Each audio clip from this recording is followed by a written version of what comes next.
अस्सलाम वालेकुम स्टूडेंट्स, कैसे हैं सब। उम्मीद है सब खैरियत से होंगे।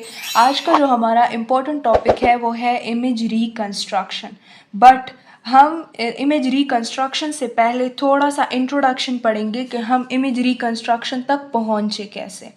ठीक है, हम सीटी का थोड़ा सा सेटअप और थोड़ा सा इंट्रोडक्शन पढ़ेंगे इस लेक्चर में एंड देन हम आएंगे इमेज रिकंस्ट्रक्शन पे। ठीक है, तो चलिए स्टार्ट करते हैं अपना लेक्चर। हमने पढ़ा था कि हमारे पास सीटी में जो है इस तरह की गेंट्री होती है, बीच में हमारे पास पेशेंट होता है। ठीक है, पेशेंट से हमारे पास एक्सरेज पास होती हैं एंड देन वो जो है वो रिसीव होती हैं ऑन द डिटेक्टर। यहाँ पे हमारे पास डिटेक्टर होता है। ये वाली गेंट्री जो है या ये असेंबली जो है ना, ये हमारे पास रोटेट करती है 360 डिग्री। ये चीज़ें हम पढ़ चुके थे इन जनरेशन ऑफ सीटी में। ठीक है, अब ये जो एक्सरेज हमारे पास होती है ना, ये हमारे पास in the form of electrical signals होती हैं। इलेक्ट्रिकल सिग्नल्स जो कैप्चर होती है बाय द डिटेक्टर। डिटेक्टर हमारे पास प्रेजेंट होता है, वहाँ पे हमारे पास ये सिग्नल्स कैप्चर होते हैं। ठीक है, एब्जॉर्ब होती हैं। ये डिटेक्टर क्या करता है, इस सिग्नल्स को एनालॉग सिग्नल में कन्वर्ट करता है। एनालॉग सिग्नल्स का क्या मतलब है, मतलब कंटिन्यूस सिग्नल्स में इस इलेक्ट्रिकल सिग्नल्स को कंटिन्यूस सिग्नल्स में कन्वर्ट करता है। ठीक है, ये डिटेक्टर उसके बाद क्या करता है कि इसी एनालॉग सिग्नल को सेंड कर देता है टू द कंप्यूटर। ठीक है, कंप्यूटर हमारे पास क्या करता है कि इसी एनालॉग सिग्नल्स को कन्वर्ट कर लेता है into the digital signals. Digital signals या हम इसको बाइनरी डिजिट्स भी कह सकते हैं। Binary digits. अब कंप्यूटर क्यों इसको बाइनरी डिजिट्स में कन्वर्ट करता है या डिजिटल सिग्नल्स में कन्वर्ट करता है, क्योंकि हर एक डिवाइस होता है या हर एक मॉडलिटी उसकी अपनी लैंग्वेज होती है। कंप्यूटर का जो लैंग्वेज है वो बाइनरी लैंग्वेज है, मतलब वो हमारे पास इस तरह के लैंग्वेजेस में जो है वो हमसे या दूसरी डिवाइसेस से बात करता है। ठीक है, तो ये हमारे पास क्या हो जाता है, बाइनरी डिजिट्स में कन्वर्ट हो जाता है। ये कंप्यूटर उसके बाद क्या करता है कि इसी जो हमारे पास एटेन्यूएशन प्रोफाइल आई है इन the form of electrical signals, जिसको हम एक्सरेज कहते हैं, ये कंप्यूटर जो है डिस्प्ले कर देता है इन द फॉर्म ऑफ मैट्रिक्स या पिक्सल्स, जो हमने पढ़ा हुआ है। ठीक है, मैट्रिक्स हम कहते हैं रोज एंड कॉलम्स को, और जो हमारे पास बन जाती हैं एक स्मॉलेस्ट एलिमेंट या smallest unit of the picture, उसको हम क्या कहते हैं, पिक्सल कहते हैं। ठीक है, ये हमारे पास असल में क्या होता है, 2D इमेज होता है। अब इस 2D इमेज को 3D इमेज में कन्वर्ट हम किस तरह करते हैं, इसको हम रिकंस्ट्रक्शन की थ्रू करते हैं। ठीक है, इमेज रिकंस्ट्रक्शन की थ्रू करते हैं। डिफरेंट मैथमेटिकल इक्वेशंस होती हैं, एल्गोरिथम्स होती हैं, जिसके ज़रिए हम क्या करते हैं, इमेज रिकंस्ट्रक्शन करते हैं। क्योंकि सीटी तो ठीक है, सीटी हमने यहाँ पे कर ली, बॉडी से attenuation profile in the form of X rays detector पे आ गया। ठीक है, कंप्यूटर ने इसको डिटेक्ट भी कर लिया, डिजिटल सिग्नल्स में कन्वर्ट कर लिया। लेकिन होता क्या है कि हमारे पास वो इमेज जो आ जाता है वो 2D इमेज होता है। अब सीटी का काम क्या है, सीटी का काम है इसको 3D इमेज में कन्वर्ट करना, क्योंकि हमारे पास जो पिक्सल होता है ना, वो हमारे पास 2D इमेज हमारे पास देता है। ठीक है, और ये बात आप हमेशा याद रखें, मैंने पिक्सल के टॉपिक में भी बताया था कि हर एक पिक्सल का अपना एटेन्यूएशन प्रोफाइल होता है इन द फॉर्म ऑफ सीटी नंबर। जिस एटेन्यूएशन प्रोफाइल को हमने डिटेक्टर पे, जिस इंफॉर्मेशन को हमने डिटेक्टर पे एटेन्यूएशन प्रोफाइल कहा था पेशेंट का, उसी एटेन्यूएशन प्रोफाइल को हम इमेज पे क्या कहेंगे, सीटी नंबर। कंप्यूटर हर एक पिक्सल को सीटी नंबर देता है, जिसको हम हाउसफील्ड यूनिट बी कहते हैं। ठीक है, ये पिक्सल जो है ना, ये पिक्सल ये हमारे पास इमेज तो जनरेट करता है, लेकिन 2D इमेज जनरेट करता है। ठीक है, 2D का क्या मतलब है कि फॉर एग्जांपल ये पेशेंट का एटेन्यूएशन प्रोफाइल है, ये हमारे पास एक पिक्सल आ गया। ठीक है, इसमें अब बॉडी एनाटॉमी की सिर्फ विड्थ है एंड हाइट है। ठीक है, उसकी सिर्फ विड्थ है एंड हाइट है, उसके अलावा इसमें कोई इंफॉर्मेशन नहीं है पिक्सल में। लेकिन इस पिक्सल को हम क्या करते हैं, इस 2D इमेज को हम 3D इमेज में कन्वर्ट कर लेते हैं सीटी के जरिए या इमेज रिकंस्ट्रक्शन एल्गोरिथम्स के जरिए। ठीक है, अब ये जो 3D इमेज हमारे पास आ जाता है, इसमें हमारे पास होता है वोक्सेल। वोक्सेल हमारे पास क्या होता है, वोक्सल हम कहते हैं वॉल्यूम, पेशेंट वॉल्यूम एवरेजिंग को, मतलब कि पेशेंट के जो हमारे पास विड भी आ जाएगा एनाटॉमी का, हाइट पे आ जाता है, एंड हम जो है ना डेप्थ ऑफ द टिश्यू भी देख लेते हैं, इसको डेप्थ ऑफ टिश्यू। ठीक है, तो वोक्सल हमारे पास 3D इमेज आ जाता है, 3D पिक्सल हमारे पास, इसको हम 3D पिक्सल भी बोल सकते हैं। ठीक है, पिक्सल हमारे पास खत्म हो जाता है एंड देन हमारे पास क्या आ जाता है, वोक्सल आ जाता है। ये वाला प्रोसेस रिकंस्ट्रक्शन कहलाता है। रिकंस्ट्रक्शन का क्या मतलब है, कोई भी बिल्डिंग आप कंस्ट्रक्ट करते हो, फिर आप कहते हो कि इसमें हमने ये वाली चीज़ें जो है मॉडिफाई करनी है, हाइब्रिड करनी है, तब आप क्या कहते हो कि इस बिल्डिंग को या इस रूम को जो है रिकंस्ट्रक्ट करवा लो। ठीक है, तो रिकंस्ट्रक्शन का क्या मतलब है कि एक इमेज हमारे पास सीटी में बन गया, लेकिन हमने इसको डिफरेंट एल्गोरिथम्स या इक्वेशंस के जरिए हमने क्या करना है, इसको रिकंस्ट्रक्ट करना है, इसको विजुअलाइज करना है 3D इमेज में।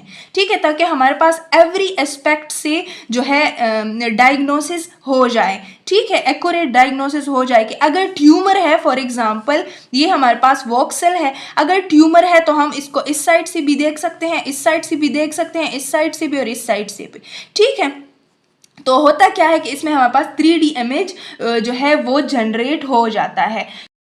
ये वोक्सल जो है ना, ये मैंने पहले भी बताया था, ये हमारे पास डिपेंड कर रहा है ऑन द स्लाइस थिकनेस। ठीक है, कि स्लाइस की थिकनेस कैसी है। ठीक है, जिस तरह पिक्सल में हर एक पिक्सल के लिए सीटी नंबर होता था, हाउंसफील्ड यूनिट होता था, इसी तरह हर एक वोक्सल हमारे पास क्या है, उसका अपना सीटी नंबर है। और वोक्सल हमारे पास क्या रिप्रेजेंट कर रहा है, टिश्यू वॉल्यूम रिप्रेजेंट कर रहा है।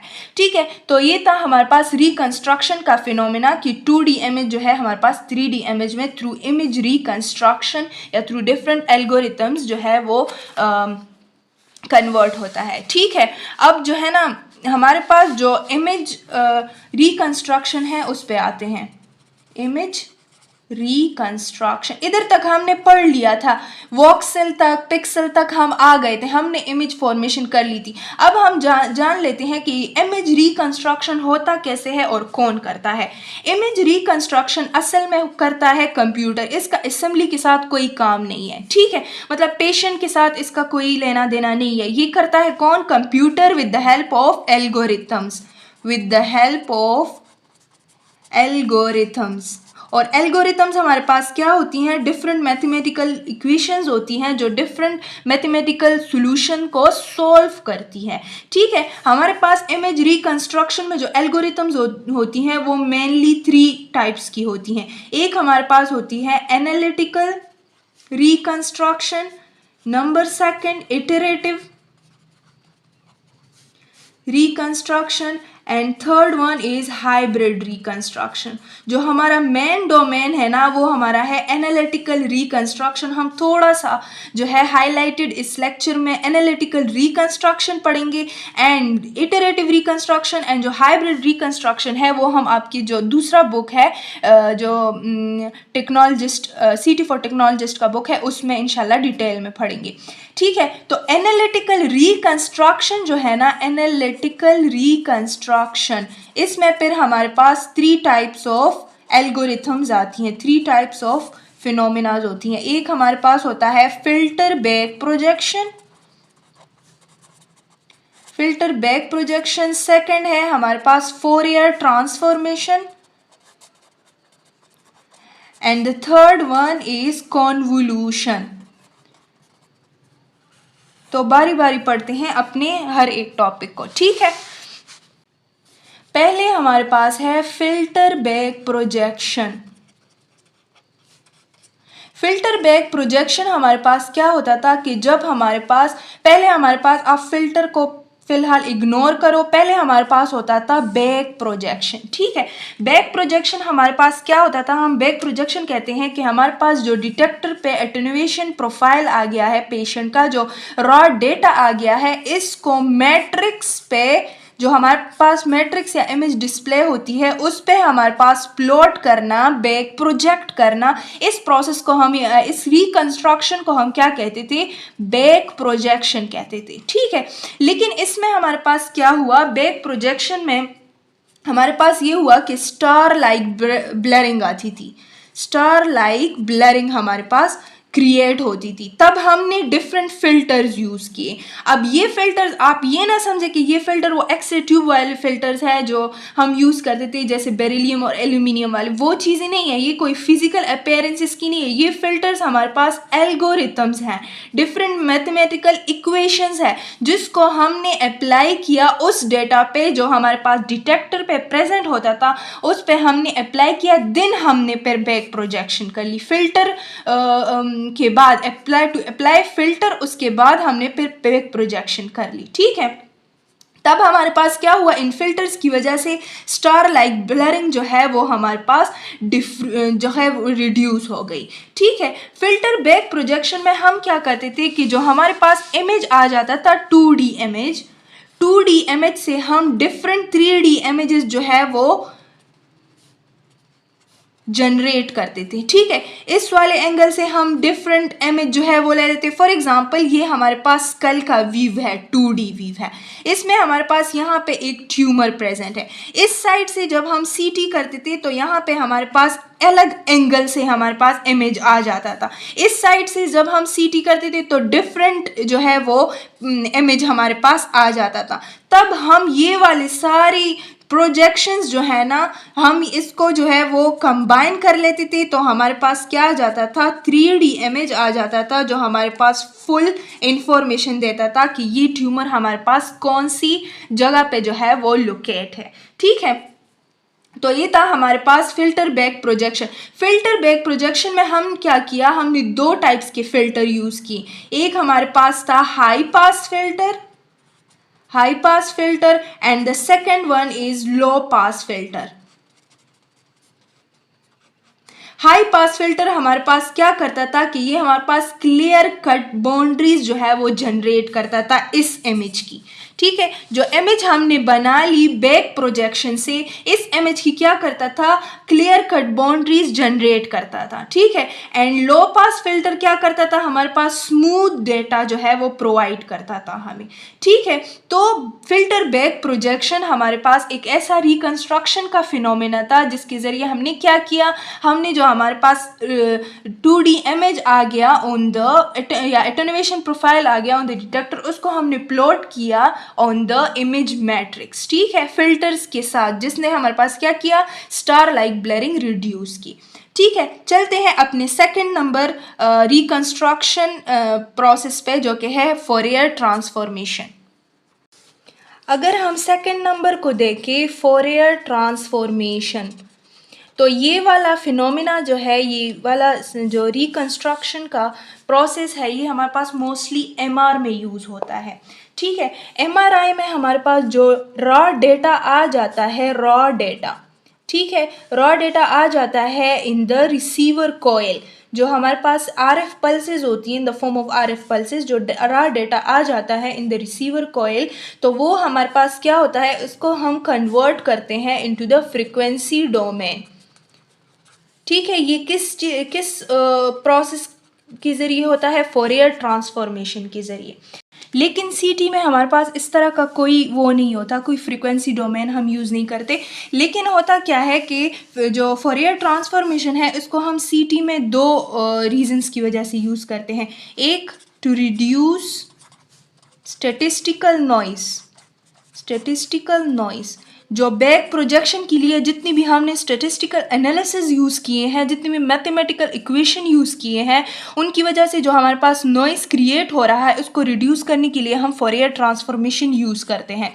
And the second one is to improve image quality. किस तरह इम्प्रूव इमेज क्वालिटी, किस तरह हम इमेज क्वालिटी इम्प्रूव करते हैं या डायग्नोस्टिक एक्यूरेसी को इन्हेंस करते हैं, हम ऐसा इमेज क्रिएट करते हैं जो हमारे आंखों को अच्छा लगता है, टू प्लीज़ आइज़। ठीक है, तो हम क्या करते हैं कि इस तरह जो है इमेज जो है वो क्रिएट करते हैं थ्रू फोरियर ट्रांसफॉर्मेशन। तो इन दो फंक्शंस की वजह से हम सीटी में जो है ना फोरियर ट्रांसफॉर्मेशन या फोरियर थ्योरी जो है वो यूज़ करते हैं। बाकी जो इसका फिनोमेना है ना, वो हम ज़्यादातर जो है कंसिडर करते हैं इन MRI। उसमें हम जो रॉ डेटा होता है वो इमेज डेटा में इन the form of frequency domain जो है वो प्लॉट करते हैं या एनालाइज करते हैं सिग्नल को into the domain of frequency. ठीक है, ये था हमारे पास फोरियर ट्रांसफॉर्मेशन। नंबर थर्ड जो हमारे पास है वो है कन्वोल्यूशन। कन्वोल्यूशन हमारे पास क्या है कि जो हमारे पास एटेन्युएशन प्रोफाइल है, जो हमारे पास पेशेंट का आ गया है attenuation profile on the detector, उस पे हम डिफरेंट फिल्टर फंक्शंस को अप्लाई करते हैं, डिफरेंट फिल्टर्स को क्या करते हैं, अप्लाई करते हैं, और फिर हम उससे क्या करते हैं, इमेज रिकंस्ट्रक्ट करते हैं उसी डेटा से। ठीक है, तो ये है हमारे पास जो रिकंस्ट्रक्शन की 3 different phenomenas, Fourier transformation, convolution and the third one is filter back projection, जो बहुत ही ज़्यादा इंपॉर्टेंट है एंड यूज़ होता है सीटी में। ठीक है, ये सब जो है ना हम बाद में डिटेल में आपके जो बुक है सीटी फॉर टेक्नोलॉजिस्ट उसमें पढ़ेंगे, लेकिन मैंने यहाँ पे हाईलाइटेड आपको 3 एल्गोरिथम्स के बारे में बता दिए डिटेल में। ठीक है, फिल्टर बैक प्रोजेक्शन जो सबसे ज़्यादा इम्पॉर्टेंट है एंड बेस है बहुत सारे एल्गोरिथम्स का। ठीक है, फोरियर ट्रांसफॉर्मेशन जो कि हम सिर्फ यूज़ करते हैं इन सीटी टू रिड्यूस द नॉइस। ठीक है, and the third one is convolution, जब हम एटेन्युएशन प्रोफाइल पे फिल्टर्स जो है वो अप्लाई करते हैं एंड इमेज रिकंस्ट्रक्ट करते हैं। ठीक है, तो ये था हमारा आज का टॉपिक जो कि था हमारे पास इमेज रिकंस्ट्रक्शन पे। होप सो आपको जो है वो समझ आ गई होगी। लास्ट में मैं आपको थोड़ा सा दिखा देती हूँ, आपको मेरी स्क्रीन पे नज़र आ रहा होगा फिल्टर बैक प्रोजेक्शन। तो देखिए, फिल्टर बैक प्रोजेक्शन हमारे पास इस तरह जो है वो क्रिएट होती है। ठीक है, तो होप्स आपको समझ आ गई होगी। जिस चीज़ की भी समझ नहीं आई तो आप कमेंट सेक्शन में पूछ सकते हैं। इसके बाद जो हमारा टॉपिक होगा वो होगा मल्टी प्लेनर रीफॉर्मेशन की रिकंस्ट्रक्शन। एमएच की जब हमारे पास रिकंस्ट्रक्शन हो जाती है उसके बाद हम कौन सा फिनोमेना जो है वो करते हैं। ठीक है, इन सीटी। तो इसके बाद हमारा टॉपिक होगा मल्टी प्लेनर रीफॉर्मेशन, जो कि बहुत ज़्यादा इंपॉर्टेंट टॉपिक है। तब तक अपना बहुत सारा ख्याल रखिएगा, दुआ में याद रखिएगा। अल्लाह हाफिज़।